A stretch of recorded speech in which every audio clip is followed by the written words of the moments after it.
Assalamualaikum warahmatullahi wabarakatuh.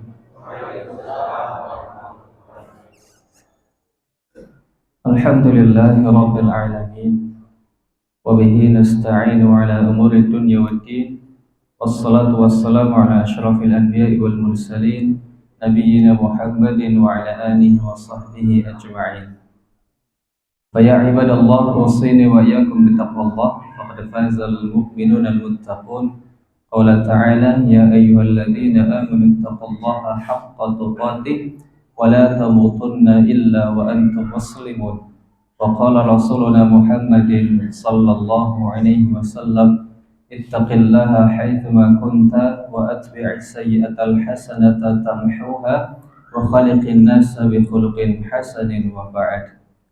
Ayyuhal hadirun rahimani wa rahimakumullah. Bapak Ibu hadirin yang dimuliakan Allah, bersyukur marilah kita senantiasa panjatkan kehadirat Allah atas segala nikmat yang telah Allah berikan kepada kita, sehingga sampai dengan hari ini kita masih diberikan kesempatan untuk senantiasa meningkatkan kuantitas dan kualitas amal ibadah kita, yang dengannya bisa menjadikan satu perbekalan kita kembali menghadap Allah Subhanahu wa taala.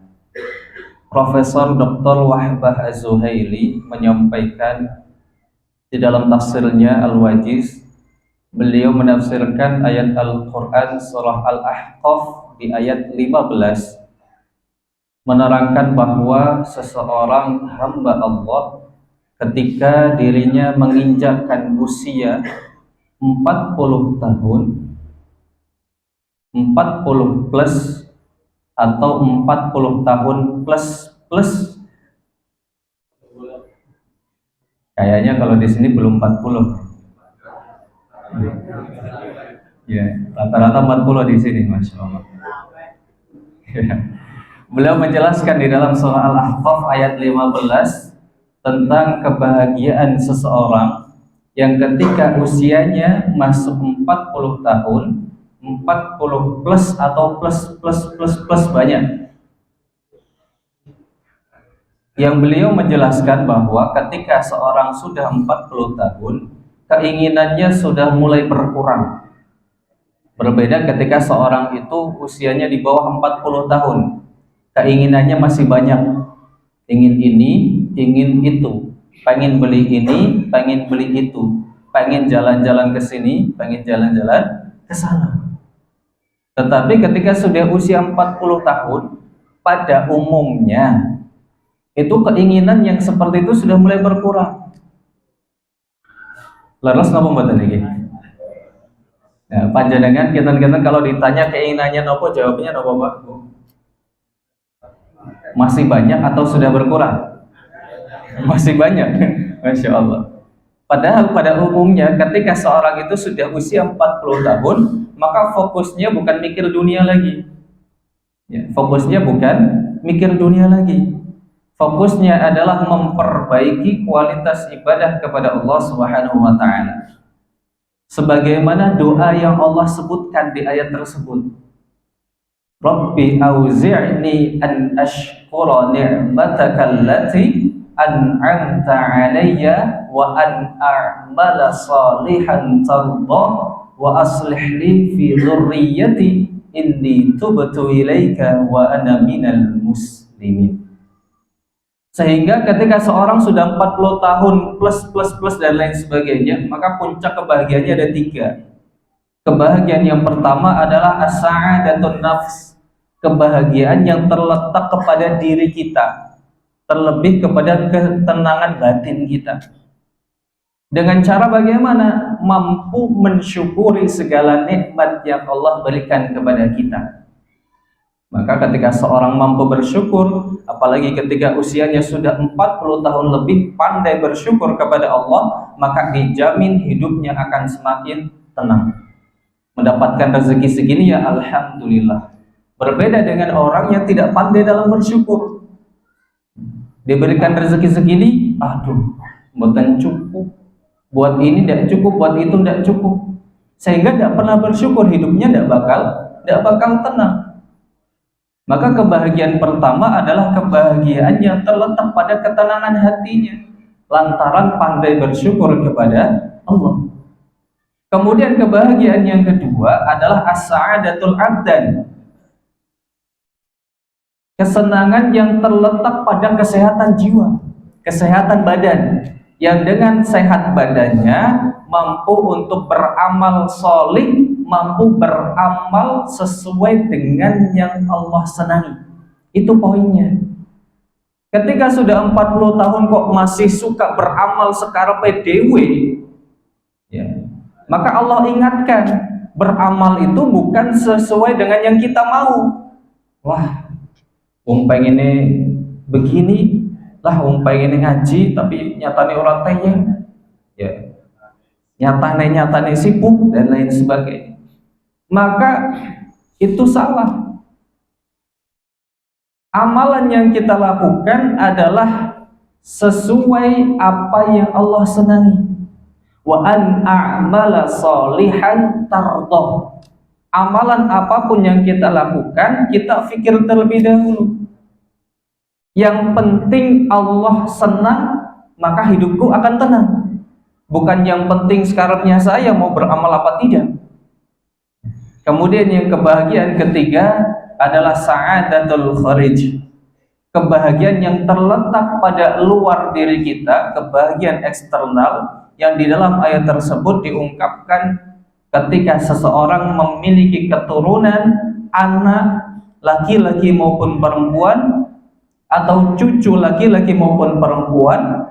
Keturunan itu keturunan yang baik, keturunan yang solih dan solehah, maka itu yang perlu diperhatikan. Ketiga kunci kebahagiaan utama ketika seorang udah usianya 40 tahun.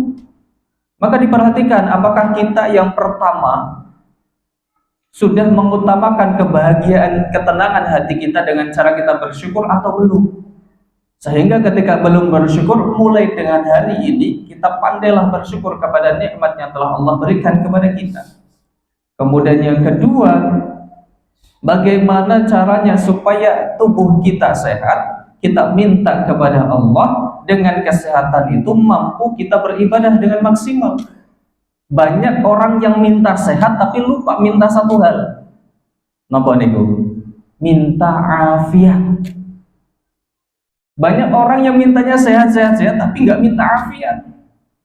Sehingga tidak heran ada orang yang fisiknya sehat, ketika subuh hari masih selimutan, ketika adzan subuh masih kemulan. Ya karena mintanya sehat tapi tidak afiat. Banyak orang yang tubuhnya kuat, ya, rumahnya dekat dengan masjid, tetapi karena tidak afiat maka masih dilewati saja. Destinasi wisata yang jauh sampai luar kota bisa ditempuh, tapi masjid yang dekat cuma dilewati. Sehingga ketika kita minta kepada Allah, jangan hanya minta sehat saja, tetapi minta sehat wal afiat. Allahumma inni as'aluka salamatan fid dini wa afiatan fil jasad. Sehingga jasad kita itu afiat, bisa bermanfaat bagi kita minimal, dan juga bisa bermanfaat kepada orang lain. Itulah tadi yang disampaikan oleh Profesor Dr. Wahbah Az-Zuhaili, tafsirannya surah Al-Ahqaf di ayat 15. Dan monggo bagi kita semuanya Bapak Ibu yang dimuliakan Allah, yang belum hafal doanya, minimal nanti pulang dari taklim ini buka surah Al-Ahqaf ayat 15, dibaca-baca, syukur-syukur bisa hafal dan bisa diamalkan setiap sholat. Sehingga yang mungkin masih banyak keinginannya bisa berkurang keinginannya, karena sudah paham fokus utamanya adalah bukan dunia lagi, tetapi bagaimana mensukseskan kehidupan di akhirat kelak. Bapak Ibu hadirin yang dimuliakan Allah Subhanahu wa taala, alhamdulillah senang sekali pada malam hari ini bisa berjumpa kembali dengan hadirin sekalian, yang mudah-mudahan pada pertemuan malam hari ini menjadi pertemuan yang baik, sehingga menjadi saksi di hadapan Allah Subhanahu wa taala kita pernah berkumpul dalam perkumpulan yang baik di dunia. Bapak Ibu hadirin yang dimuliakan Allah, pada malam hari ini insyaallah ini pertemuan terakhir, ya. Pertemuan terakhir di hadis yang ke-16, ya. Jadi mohon maaf ya, dan mohon bersabar begitu ya, karena 3 pertemuan ini belum selesai hadis yang ke-16. Di awal saya masih ingat menyampaikan kepada Bapak Ibu hadirin semuanya, ketika kita belajar harap untuk bersabar, belajar pelan-pelan, tidak usah terburu-buru. Ya, kita berharap mudah-mudahan Bapak Ibu yang hadir di sini bisa bersabar, gitu. Bisa bersabar, namanya. Ya, maka dari itu kita luruskan niat kita luruskan niat kita hanya untuk talabul ilmi pada malam hari ini dengan kita berdoa, Allahumma inni as'aluka ilman nafi'an. Bapak Ibu yang dimuliakan Allah, silahkan yang bawa buku hadis arba'innya bisa dibuka. Di hadis yang ke-16 kita bacakan bersama-sama hadisnya. Halo? Yang bawa satu. Satu, dua, tiga. Ibu-ibu bawa, Bu? Masya Allah, ibu bawa itu. Anak-anak ada yang bawa? Baik, kita bacakan bersama-sama ya. Saya baca terlebih dahulu, kemudian Bapak Ibu mengikuti, nggak apa-apa. Ini kebetulan karena hadisnya pendek. Kalau panjang agak susah untuk ditirukan. Bismillahirrahmanirrahim. An Abi Hurairah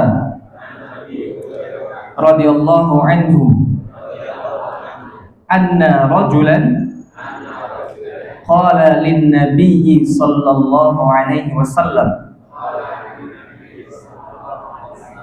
awsini qala la taghdab faraddada miraran qala la taghdab. Ada yang sudah hafal boleh angkat tangan, dapat hadiah. Bapak Ibu, oh Ibu ada belakang. Masya Allah. Baik, artinya kita baca bersama dari Abu Hurairah radhiyallahu anhu. Nah ini karena tidak bawa buku begitu. Dari Abu Hurairah radhiyallahu anhu, bahwasanya ada seorang laki-laki berkata kepada Nabi sallallahu alaihi wasallam, berilah aku wasiat. Beliau bersabda, jangan marah. Beliau mengulangi berkali-kali, jangan marah. Hadis riwayat Bukhari. Bapak Ibu yang dimuliakan Allah Subhanahu wa taala, pada hadis ini merupakan hadis yang penting untuk kita pahami bersama karena menyangkut dengan kehidupan kita sehari-hari yang tidak akan pernah lepas dalam keseharian kita. Sehingga berat sebetulnya saya sampaikan tentang tema ini. Kenapa? Karena sampai dengan hari ini saya masih belajar untuk mengelola emosi. Pemali usianya masih di bawah 40 tahun gitu, masih berat mengelola emosi. Yang canom kan karpe gaya-gayaan begitu ya, cere katanya. Sehingga untuk mengelola emosi itu tidak tua dan tidak mudah. Ya, kami pikir ini ilmu yang perlu kita pelajari bersama dan kita bisa amalkan bersama. Sinten Bapak Ibu yang hadir di sini sampai dengan hari ini belum pernah marah, boleh angkat tangan. Atau yang jarang marah, angkat tangan. Yang sering marah. Sering marah. Baik. Hadis larangan tentang marah ini menjadi penting sekali untuk kita kaji, sehingga dalam kajian kita hadis arba'in yang ke-16 itu dikaitkan dengan hadis-hadis yang lain, menunjukkan bahwa pentingnya kita semuanya untuk mengontrol, mengelola emosi kita agar nantinya tidak marah. Pertanyaannya, marah niku sebetulnya boleh atau boten sih Bapak Ibu? Pada umumnya boleh atau tidak? Itu kan ada larangan, jangan marah. Jangan-jangan marah niku nopo. Jangan-jangan kita setiap hari merasakan tapi tidak tahu definisi daripada marah. Marah niku napa Bu? Mukanya merah. Marah niku napa Pak? Bibirnya monyong-monyong. Giginya getar-getar begitu ya. Masya Allah. Kalau kita melihat dari KBBI, ya, KBBI itu Kamus Besar Bahasa Indonesia, marah itu artinya sangat tidak senang. Ya. Kenapa bisa sangat tidak senang? Itu bisa karena dirinya dihina, bisa diperlakukan tidak pantas, atau dirinya merasa gusar. Itu kalau menurut KBBI, Kamus Besar Bahasa Indonesia. Sedangkan menurut Al-Laith, marah itu beliau mengumpamakannya, Syekh Al-Laith beliau mengumpamakan marah itu seperti an-naqatul abus, unta betina yang manyun. Napa Bapak Ibu? Unta betina sing manyun, sing merengut-merengut. Ternyata yang merengut-merengut, yang manyun-manyun bukan hanya manusia, tapi juga hewan. Ketika bad mood, ketika ngambek, ketika marah juga ternyata merengut. Nah, kalau di sini Syekh Al-Laith saya tidak tahu alasannya kenapa kok mengumpamakan seperti unta betina, tidak mengumpamakan unta jantan. Itu saya tidak tahu, wallahu a'lam. Apakah ini dikaitkan dengan perempuan yang sukanya marah-marah? Saya wallahu a'lam. Betul apa mboten Bu? Atau kebalik, yang suka marah-marah bapak apa ibu? Malah pada lanang wadonya pada baik. Tapi harusnya yang suka marah-marah laki-laki atau perempuan? Harusnya pada umumnya itu perempuan. Janjane kalau perempuan marah-marah itu menjadi fitrahnya. Ya, betul Bu? Ya, jadi wajar kalau ibu-ibu marah-marah itu wajar. Yang tidak wajar itu kalau ibu-ibu marah bapaknya ikut. Sinten sing kados niku temriko kita mboten benten. Kemudian sedangkan menurut Syekh Al-Atiyah bin Salim, ya, itu beliau seorang pakar ahli medis, ya, juga seorang dai, ya, seorang ahli dokter dan juga seorang pendakwah, menyampaikan bahwa yang disebut dengan marah itu adalah ad-dafi' li kulli syarrin, pendorong bagi segala keburukan-keburukan. Wal 'abdu idza ghadab, dan seorang hamba ketika marah dia akan keluar dari batasan biasanya dan ia tidak dihitung sebagai orang yang berakal. Itu disebut dengan marah menurut Syekh Atiyah bin Muhammad Salim. Jadi memang marah itu menjadi salah satu penyebab keburukan-keburukan yang ada. Dengan marah seorang bisa berlaku kasar. Dengan marah seorang bisa terlepas kontrol dengan lisannya. Ketika seorang marah bisa lepas kendali tangannya. Ketika seorang marah bisa lepas kendali kakinya. Sehingga tidak heran kita saksikan faktanya di media-media sosial, ada orang marah, entah itu seorang ayah, seorang ibu, seorang suami, seorang istri, seorang anak mampu mengeluarkan kata-kata yang tidak pantas. Contohnya nopo, ya, kebun binatang, ya.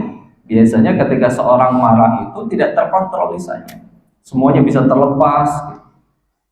Kemudian tidak hanya itu, terlebih lagi dengan anggota tubuhnya bisa memukul, bisa menendang dan lain sebagainya. Sehingga Bapak Ibu yang dimuliakan Allah, ada satu hadis yang menguatkan kita untuk tidak berlaku marah. Tapi pada umumnya yang disebut dengan marah itu wajar bagi manusia. Siapapun pasti pernah mengalami yang namanya marah. Bahkan Nabi sekalipun orang yang mulia pernah mengalami yang namanya marah. Berarti marah itu fitrah bagi manusia. Yang diminta di dalam hadis ini adalah bagaimana ketika kita sedang marah, kita bisa mengelola amarah kita. Sehingga dengan kita mampu mengelola amarah kita, tidak timbul keburukan-keburukan yang ada. Sebagaimana yang disampaikan tadi oleh Muhammad Atiyah bin Salim. Di dalam kitab Bulughul Maram, di nomor 43, pembahasan terkait dengan marah, Nabi Shallallahu Alaihi Wasallam menyampaikan, laisa syadidu bisur'ah, tidaklah seorang yang kuat badannya, tidaklah seorang yang pandai bertarung, tidaklah seorang sing pinter bela diri, sing pinter gelut, itu disebut orang yang kuat. Wa inna masyadidul ladzi yamliku nafsahu 'indal ghadab. Tetapi Nabi menjelaskan orang yang hebat, orang sing kuat adalah orang yang mampu menahan amarahnya ketika dia sedang marah. Maka di dalam Islam mengajarkan kepada kita, hendaklah seorang muslim memiliki dua kekuatan. Kekuatan apa itu? Kekuatan jasmani, kekuatan rohani. Kekuatan fisik dan kekuatan hati, kekuatan lahir dan kekuatan batin. Tidak salah orang pintar gelut, bagus. Bahkan Nabi memberikan sabdanya, memberikan contoh, al-mu'minu qawi, seorang mukmin itu hendaklah dia kuat. Kuat apa? Kuat fisiknya, karena mampu olahraga, senang olahraga, menjaga tubuhnya supaya tidak gampang sakit, penting. Tetapi yang terpenting lagi bukan hanya pada kekuatan fisiknya, tetapi pada kekuatan hatinya. Bagaimana caranya dia mampu menahan amarah, maka dia disebut orang yang hebat. Nah, kira-kira Bapak Ibu, kita sudah termasuk orang yang sesuai dengan Allah sampaikan atau belum? Tubuh kita kuat atau tidak? Tubuh kita sehat atau tidak? Sehat. Maksudnya kuat itu menjaga kesehatan tubuh kita. Kemudian yang kedua, kita sudah kuat hatinya atau belum? Belum. Mari kita kuatkan bersama-sama. Kemudian pada hakikatnya marah itu pada umumnya terlarang, betul tadi kita sampaikan. Tetapi ada satu ketika marah itu berubah kondisi yang tadinya terlarang menjadi sangat dianjurkan. Sebagaimana pemaparan Syekh Atiyah bin Muhammad Salim menjelaskan kembali tentang perihal marah dari segi medis dan dari segi syariat. Karena beliau seorang ahli medis, seorang dokter, sehingga dicek orang yang marah itu ternyata ada pengaruh dalam kesehatannya. Sehingga kalau orang suka marah-marah, kesehatannya apa yang terganggu Bapak Ibu? Kenapa? Bisa gampang darah tinggi, bisa sampai stroke, bisa sampai kejang-kejang. Terparahnya begitu. Kalau orang setiap hari, setiap waktu kok gunane ngomel-ngomel, gunane marah-marah, boten genah, maka bisa dipastikan gampang terkena penyakit-penyakit tadi. Berarti lebih bahaya daripada rokok itu, Pak. Ya. Kalau rokok apa itu dibungkusnya? Merokok dapat menyebabkan kanker paru-paru, hipotensi, gangguan kehamilan. Tapi kalau gampang marah-marah, apa itu tadi? Bisa stroke, bisa kejang-kejang, bisa koin. Maka beliau mengelompokkan ada 3 jenis marah. Konten kita Bapak Ibu, 3 jenis marah. Marah yang pertama adalah marah hijau. Jadi marah biasa warna aneh. Apakah ketika seorang marah mukanya tiba-tiba jadi hijau begitu? Ternyata bukan. Marah ngarepe duit begitu dari hijau? Bukan. Ternyata dijelaskan marah hijau itu sebagaimana lampu merah kuning hijau. Kalau hijau tandanya apa? Jalan, berarti boleh lewat. Maka di sini dijelaskan, beliau menerangkan bahwa kalau marah yang warnanya hijau artinya adalah marah yang diperbolehkan oleh Allah Subhanahu wa taala, bahkan sangat dianjurkan untuk marah. Sehingga kalau dirinya tidak marah, justru dipertanyakan dirinya orang Islam atau bukan. Apa marah yang seperti itu? Marah ketika agama Allah Subhanahu wa taala dihinakan. Marah ketika Allah dihina. Marah ketika Al-Qur'an diinjak-injak. Marah ketika Al-Qur'an dikencingi. Marah ketika Al-Qur'an dilempar ke kloset. Marah ketika Al-Qur'an dibakar. Itu. Kemudian marah ketika Nabi kita SAW dihina dengan berbagai macam bentuk penghinaan. Di Indonesia pernah rame tahun-tahun kemarin, belum lama, terkait Nabi SAW itu dihina terkait dengan minuman-minuman keras. Mungkin Bapak Ibu mengikuti beritanya, yang ternyata di dalam merek minuman keras itu ada nama Nabi, ya, Nabi SAW, sehingga para kaum muslimin protes, sehingga MUI mengeluarkan fatwa untuk tidak boleh beredar lagi, ya, namanya HW, Holy Wings, ya, barangkali hadirin tahu itu, ya, kasusnya Holy Wings. Kemudian Nabi SAW, ya, ketika dihinakan oleh kaum kafirin, kemudian kita diam saja, kita tidak berbuat apa-apa, apalagi minimal sekali kita tidak marah, maka bisa dipertanyakan kita itu Islam atau tidak.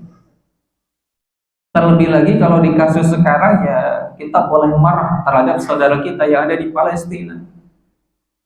Mereka senantiasa dibantai oleh Zionis Israel, sehingga kalau kita melihat kejadian yang seperti itu kok kita diam saja, minimal tidak ada respon kemarahan kita, dipertanyakan.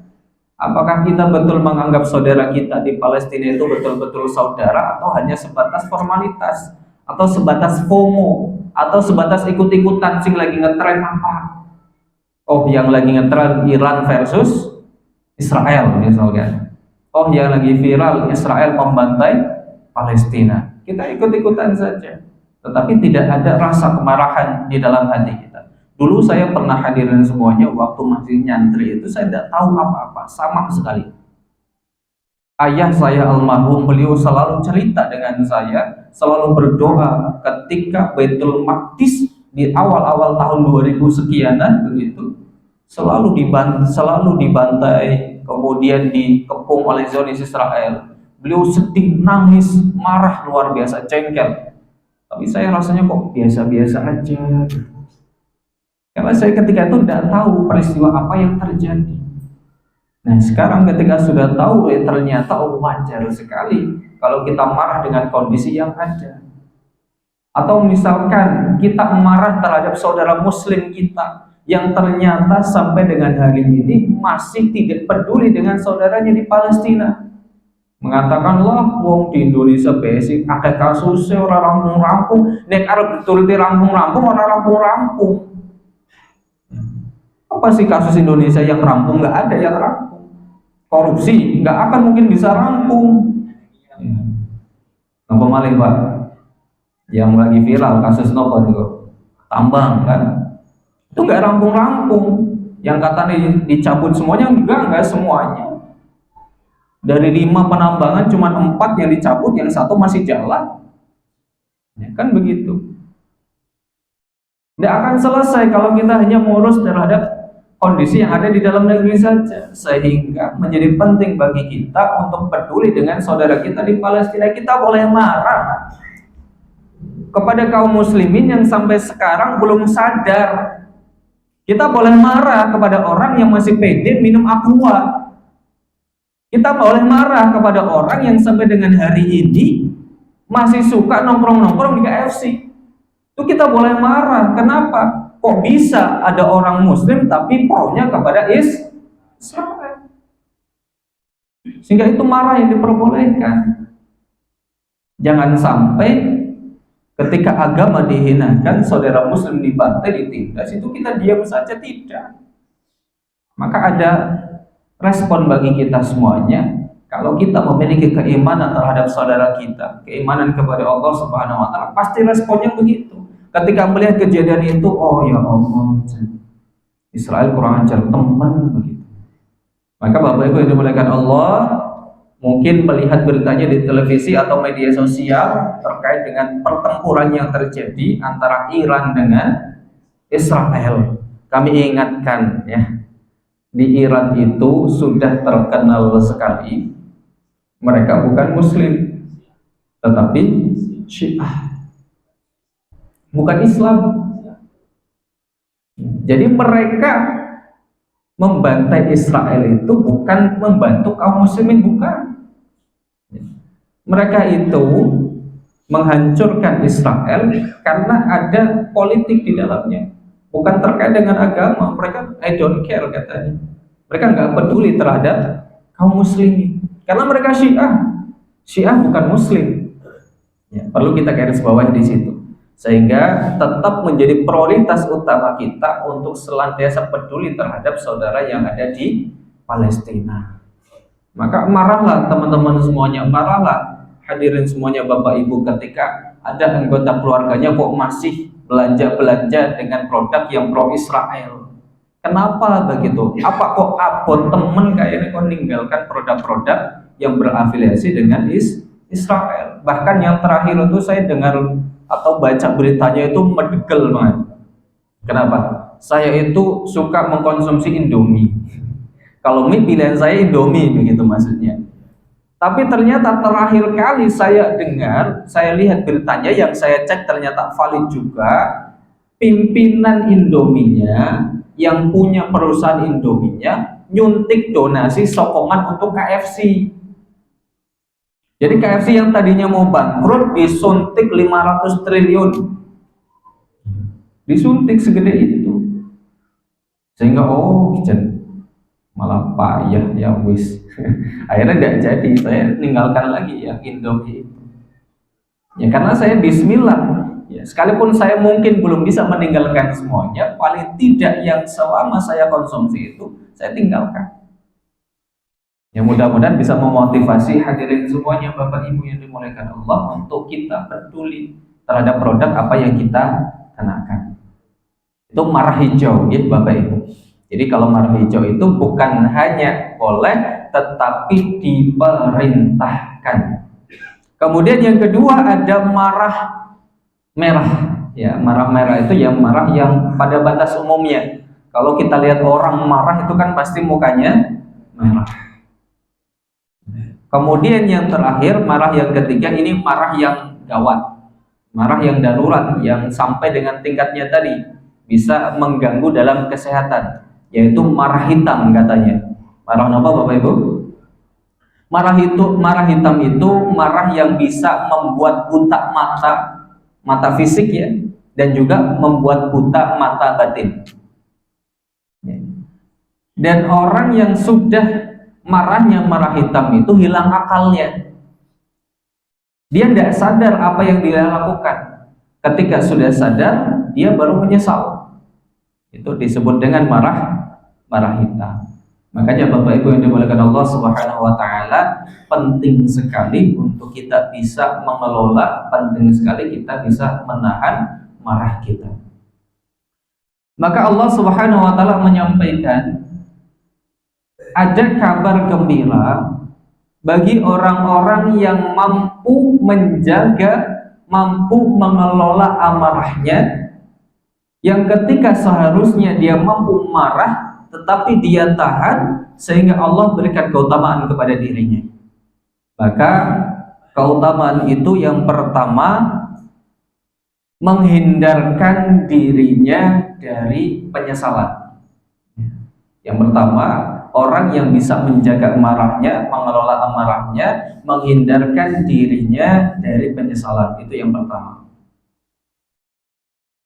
Kita bisa lihat Bapak Ibu yang dimuliakan Allah, kalau melihat orang marah atau mungkin kita lagi marah, apa yang terjadi setelah kita marah? Pasti tidak lain tidak bukan nyesel. Dan penyesalan itu nanti ada tergolong penyesalan yang ringan, penyesalan yang berat. Yang dengan penyesalan itu bisa saja sifatnya sementara, dan bisa saja penyesalan yang kita lakukan karena kita marah, bisa penyesalan yang selama-lamanya. Penyesalan seperti apa? Yang penyesalan ringan itu, maka penyesalan yang ringan itu minimal ketika kita marah, maka muka kita akan berubah raut wajahnya. Maka orang yang marah itu perhatikan, mukanya pasti akan merah, bibirnya pasti monyong-monyong, bibirnya pasti muncul. Kemudian matanya juga ikut merah apa hijau? Matanya merah, ya. Kemudian apa lagi? Giginya getar apa buatan? Biasanya itu kalau orang marah, giginya tidak bisa, bibirnya nggak bisa rapat bibirnya, karena nggak tenang dia. Kemudian hidungnya apa? Keluar asapnya, telinganya keluar asapnya begitu. Maka paling tidak penyesalan yang ringan yang dialami oleh orang yang mudah marah atau yang marah, maka dirinya menghinakan dengan raut muka yang buruk. Makanya ada anjuran itu Bapak Ibu, kalau kita lagi marah itu paling tidak kita bercermin. Apa Bapak Ibu? Kalau lagi marah apa? Bercermin, ngaca. Nek lagi marah nih apa? Ngaca ben ngerti kepriwe raine. Ben ngerti isin apa ora gitu. Ya, ngene apa nggih Bapak Ibu? Jadi nanti paling tidak kita kan bawa HP ya. Kita bawa HP. Lagi marah. Lihat ngaca gitu di HP. Kalau teman akhirnya orang sida. Itu teori. Itu teorinya begitu harusnya. Tapi udah prakteknya angel. Nyekel HP aja HP ini dibanting. Paling tidak begitu ya Allah. Kalau panjenengan semuanya, mungkin ibu-ibu masih apal ya Bu ya, bagaimana raut mukanya suami ibu kalau lagi marah pripun Bu? Ya itu pasti ya. Secantik apapun, seganteng apapun, orang ketika marah pasti berubah menjadi wong sing ganteng pas lagi marah-marah tadi elek napa malih sing boten sing ayu seayu-ayune wong nek lagi ngambek, nek lagi manyun, nek lagi marah pasti elek. Ya, bapak-bapak itu sukanya bohong Bu. Panjenengan itu pas lagi marah-marah kadang kan bapaknya matur lu, pas lagi marah ayu banget begitu ya. Itu longgo jadi. Pasti orang secantik apapun, seganteng apapun yang lagi marah itu sudah berubah. Itu baru tampilan fisiknya saja, baru tampilan luarnya saja buruk kelihatannya di hadapan manusia. Sedangkan para ulama mengatakan gambaran fisik orang yang marah, seburuk-buruknya fisik orang yang marah itu masih ringan dibandingkan dengan busuknya hati. Karena orang yang marah itu menandakan bahwa hatinya sedang tidak baik, hatinya buruk. Sehingga anjurannya kalau bisa, ini tips ya, tips yang pertama ya, saya juga belum bisa, tapi saya lagi mau praktek karena saya nyampaikan gitu. Saya buatan nyampaikan kan yang buatan praktek gitu. Kalau mau marah senantiasa bawa HP. Napa? Bawa HP sih buatan bekto HP yang bekto kaca nek ibu-ibu ta biasanya kan wonten niku bedak-bedak wonten kacane niku. Nek badhe marah cekelan niku mawon dibuka gitu. Itu penyesalan yang sifatnya ringan. Nah, penyesalan berikutnya yang tidak bisa kita hindari biasanya ketika seorang marah itu tidak bisa mengontrol lisannya. Ketika lagi marah, apa saja bisa keluar dari lisannya. Yang parahnya lagi, ucapan yang keluar dari lisan itu bisa berupa sumpah serapah, bahkan doa terburuk yang diucapkan kepada orang yang disayanginya. Na'udzubillahimindzalik. Betapa banyak orang di luar sana, orang tua kepada anaknya yang mengata-ngatai anaknya lantaran marah kepada anaknya. Orang tuanya lagi sibuk kerja di rumah, anaknya yang masih kecil datang, minta main, ngajak main, "Pak, ayo main, ayo pipitan." Bapaknya, "Alilah, aku lagi sibuk aja diganggu di situ." Kemudian anak kecil yang nggak tahu apa, dia pokoknya pengen main. Tiba-tiba apa? "Bocah kok ya, dorongnya aneh banget, aku lagi sibuk." Itu secara tidak sadar dia sedang mengucapkan sebuah doa. Perhatikan betapa banyak orang yang marah ketika marah ngumpat. Ketika orang marah nyumpahin, bocah lo dia sowan santun temen tak sumpahi kayak mati ngesuk. Banyak faktanya begitu dengan lisannya. Dan betapa banyak gara-gara orang marah dengan lisannya menyakiti temannya sehingga pertemanannya bubar. Tidak sadar. Keluwean ada waktu dan tempatnya. Kadang itu sekalipun teman, sekalipun akrab, sekalipun sahabat dekat, ada masanya ketika bercanda, ada masanya serius. Dan kita tidak tahu teman kita itu sedang suasana hatinya seperti apa. Nah, lagi bombong kita mau guyon kayak ngapa ya bombong baik. Nah, kalau teman kita lagi nggak bombong, suasana hatinya kita nggak tahu, tiba-tiba kita guyon-guyoni seperti biasa, bisa saja sakit hati. Ya kalau sudah sakit hati teman kita marah, bisa saja pisah. Kata nak pembatas sih kata selingkuh. Kata. Nobar kita boten lah. Nobar kita kata selingkuh bubar mau lah. Insya Allah ya orang-orang di nobar itu sabar-sabar, bisa menahan marah.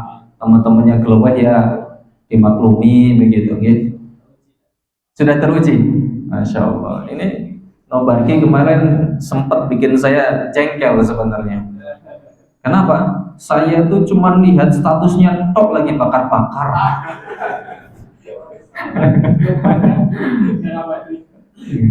Ya Allah, jengkel kok mengini temen. Gak apa-apa. Baik.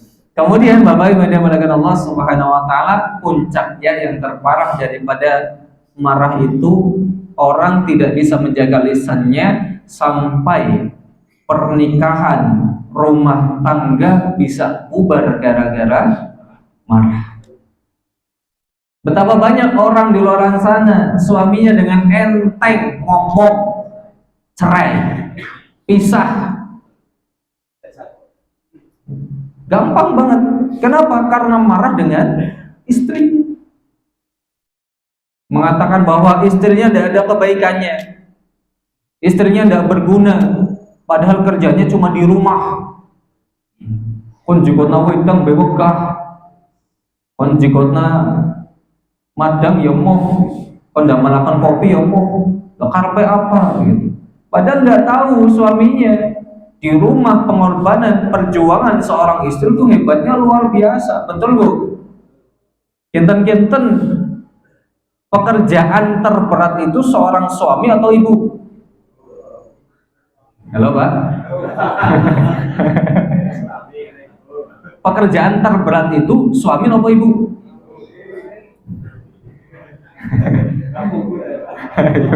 Ayo. Ada ibunya ya bilang ibu, kalau nggak ada ibunya ya. Pekerjaan terberat itu memang ya pekerjaan seorang ibu. Seorang bapak sekuat apapun, seberat apapun pekerjaan di luar, kalau suruh tukeran pekerjaan dengan seorang ibu tidak mungkin siap. Betul apa betul Pak? Tidak sanggup. Sekalipun hanya jaga begitu ya, jaga anak gitu ya. Saya ya Allah, anak saya masih kecil-kecil di rumah ya, yang saya kira cuma nong omah tok orang ini kok jadi angel teman gitu. Ternyata saya mengalami sendiri menjaga anak saya beberapa jam saja, jadi kayaknya aku teman gitu ya. Saya mungkin lebih enjoy ketika beraktivitas yang banyak di luar begitu ya, dibandingkan dengan di rumah berlama-lama dengan anak. Dan saya pikir, oh ternyata ibu itu luar biasa pengorbanannya. Sehingga tidak boleh seorang itu gampang menyalahkan seorang istri. Makanya tadi di awal kami sampaikan, kalau istri, kalau perempuan, ibu-ibu marah-marah itu wajar. Karena 24 jam di rumah. Sedangkan seorang laki-laki, seorang bapak, seorang suami tidak boleh seenaknya memarahi istri. Sehingga harus ditahan amarahnya untuk tidak keceplosan ngomong pisah. Itu yang terparahnya. Dan yang paling besar lagi adalah ketika seorang tidak bisa menjaga anggota tubuhnya, tidak bisa menjaga tangannya, sehingga ketika marah apapun bisa melayang. Nopo sing melayang, HP melayang, TV melayang, piring. Padahal piring ini kok mboten salah nopo-nopo, tapi dibalang nah. Nopo malih, gelas. Ya Allah. Dan duit melayang sih seneng tambahan nih. Begitu. Dan betapa banyak Bapak Ibu kasus yang terjadi yang mungkin di luar nalar kita, di luar nalar kita. Ada seorang istri yang tega membunuh suaminya, ada tega orang membunuh anaknya, dan kebalikannya ada seorang anak yang tega membunuh orang tuanya lantaran karena marah, tidak diberikan uang saku, tidak dibelikan motor, marah akhirnya dipenggal di gorok. Itu ada viral beritanya. Ada anak kecil usia SD minta uang jajan sama ibunya, minta uang jajan sama bapaknya, tidak dikasih. Ya bukan karena nggak mau ngasih, karena nggak ada uangnya, rumahnya dibakar. Itu viral beritanya.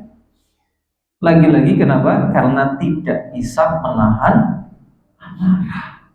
Maka Bapak Ibu yang dimuliakan Allah, mari kita bersama-sama untuk jangan sampai mudah marah. Karena kita tahu dampak efek akibatnya setelah kita marah itu seperti apa. Lisan kita pasti akan mengucapkan kata-kata yang tidak pantas, tangan kita pasti tidak terkontrol ya. Yang ujung-ujungnya adalah penyesalan. Yang penyesalan itu mungkin kalau penyesalan di dunia masih bisa diperbaiki, tapi kalau penyesalan sampai di akhirat tidak bisa diperbaiki. Sehingga Allah Subhanahu wa taala memberikan jaminan surga kepada siapapun yang mampu menahan amarahnya, sebagaimana di dalam Al-Qur'an surah Ali Imran ayat 133 134 dijelaskan. Wasari'u ila maghfiratin min rabbikum wa jannatin 'arduha as-samawati wal ardu 'iddatul lil muttaqin. Allah Subhanahu wa taala mengajak kepada kita selaku hambanya untuk bersegera kepada ampunan yang Allah berikan kepada kita. Dan kemudian ketika kita sudah bersegera minta ampunan, Allah berikan surga yang luasnya seluas langit dan bumi. Untuk siapa pertanyaannya? Untuk orang-orang yang bertakwa. Dan Allah memberikan ciri-ciri gambaran orang-orang yang bertakwa itu seperti apa? Alladzina yunfiquna fis sarra'i wad dharra. Orang yang ketika mendapatkan rezeki yang lapang maupun sempit, ia pasti berinfak. Nah, pertanyaannya, kepada siapa infak terbaik yang pertama kali kita berikan? Seorang suami harusnya memberikan infak yang terbaik pertama kepada seorang istrinya. Makanya ada orang suami sing pelit kali istrinya, maka rezekinya seret. Gini apa gini? Bahkan pelit kepada istrinya, ngumpet-ngumpet na duit.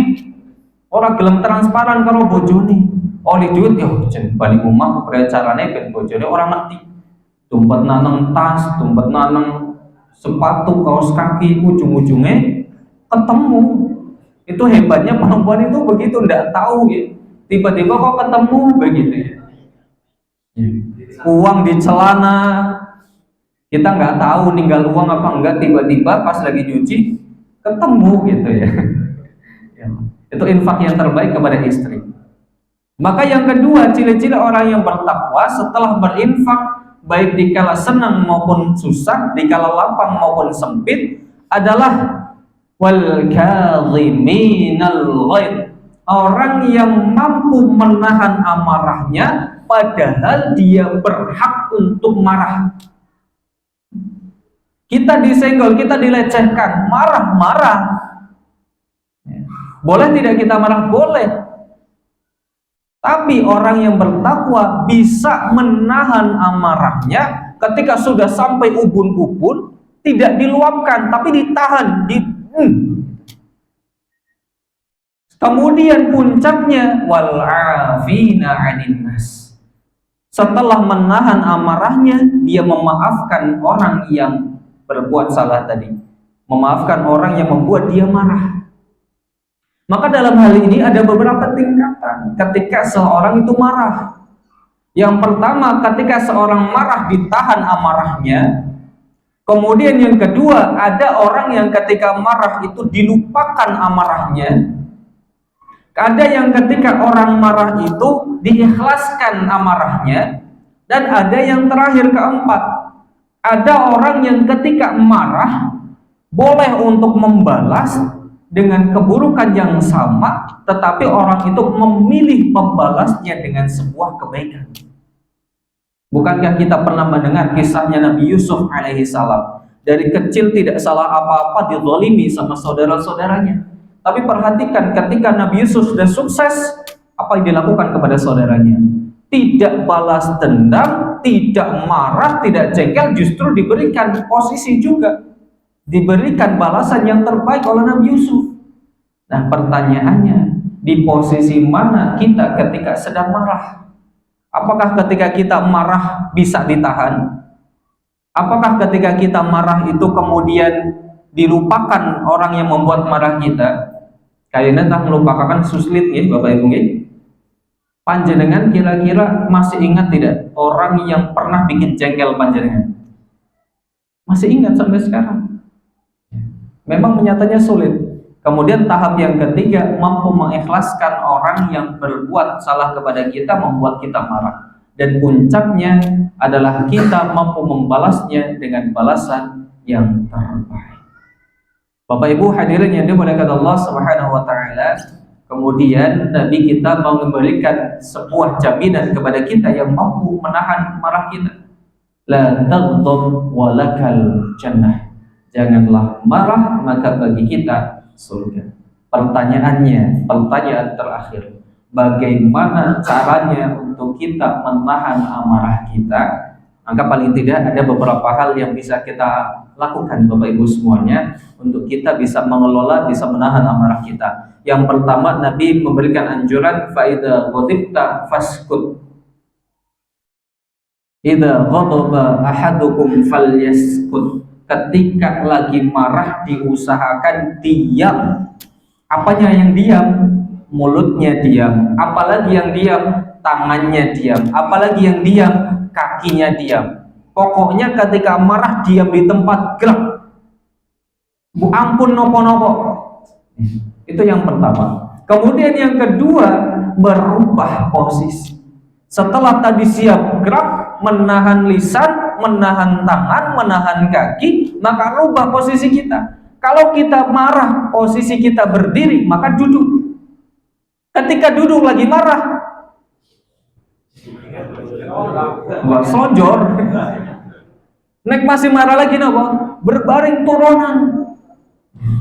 Tapi faktanya kebalik. Faktanya orang yang lagi marah posisi turun ijik-ijik menyat. Wong sing lagi jago ngamuk ijik-ijik hantu. Kenapa? Karena marahnya itu sudah sampai puncak sini, sehingga ada anjuran untuk merubah posisi sehingga turun amarahnya. Kemudian step selanjutnya, step yang ketiga, ketika kita marah ada anjuran untuk berwudu. Apa Bapak Ibu? berwudu, diraupi berwudu. Kenapa? Ada yang menganalogikan marah itu datangnya dari setan. Setan itu asalnya dari api. Nah, api bagaimana cara memadamkannya? Tentu dengan air. Makanya kalau panjenengan semuanya lihat ada orang yang marah, ya, diguyur, ya diraupi di situ minimal nembe diguyur. Ya, itu. Kalau tidak bisa lagi, bagaimana? Mandi. Ya. Baru setelah itu istighfar. Ya. Jadi urutannya bagaimana Bapak Ibu? Kalau kita lagi marah, diam. Apapun yang kita lakukan, ajak di tempat diam. Setelah itu merubah posisi dari berdiri duduk, yang duduk berbaring. Kemudian setelah itu apa? Berwudu. Kalau berwudu tidak bisa, mandi. Setelah mandi kok tetap tidak bisa, istighfar kepada Allah Subhanahu wa taala. Jadi begitu Bapak Ibu yang dimuliakan Allah Subhanahu wa taala, materi yang bisa kami sampaikan pada kesempatan malam hari ini, mudah-mudahan dengan apa yang kami sampaikan bisa kita praktekkan di kemudian harinya, dan mudah-mudahan Allah Subhanahu wa taala menjaga kita dari perbuatan-perbuatan yang dilarang, termasuk dalam hal ini perbuatan marah kepada orang lain. Akhiru da'wan alhamdulillah wallahu ta'ala a'lam bishawab. Kita akhiri bersama dengan doa kafaratul majlis. Subhanakallahumma wa bihamdika asyhadu an la ilaha illa anta astaghfiruka wa atubu ilaik. Assalamualaikum warahmatullahi wabarakatuh.